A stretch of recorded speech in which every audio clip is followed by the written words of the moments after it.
All right. Welcome back to part 3. Part 3, same shirt too. Yeah. So we have, in part 1, we talked about the church that is Christ's body. Part 2, we were talking about what does it mean to be Christ's body? What does that mean? But now let's look at how important is each part. All right. Each individual part as they're one. You know what? This whole concept of oneness, you see how the world takes it, we're to be one, but that oneness is apart from God. I was a union member, and the union was, we're one. The only time I noticed that it didn't work is when, if the plumbers union wanted a raise, we're supposed to all strike, and none of them backed them up. So really, how one were they? But it was the appeal of the oneness. And there is an appeal of being united. All of us, no matter how individualistic we want to be a part of something. To belong. Yeah. Really, no matter what. People that I'm a folkie sometimes, I'm a folk music.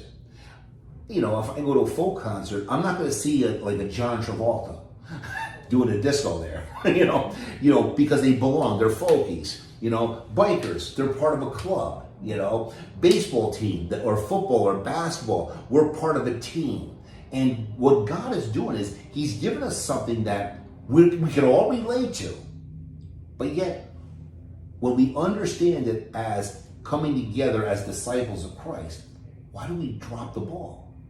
See, why are we dropping the ball there? Well, with a lot of memberships, it's what's in it for me. Individualistic. Yes, very what's in it for me? Yeah. So they look to absorb what's in it for me. And again, we're selfish people. We always have to guard against what's in it for me. God has done a great work, and He's placed you in His Son. But how does that work out in the team aspect? Christ is the head coach. All right, He's ruling us to serve, to be a witness to Him. How does that function? And we looked at Ephesians 1. We looked at Romans. We're going to look at 1 Corinthians. And as we look at 1 Corinthians today, in 1 Corinthians, we're going to look at chapter 12. I'm going to start off in the 4th verse. All right. Now, this is important because Paul again is reminding the body of believers, hey, this is what we are. And it's important for us, if we're going to say Christ is head of the church, we have to commit to what Christ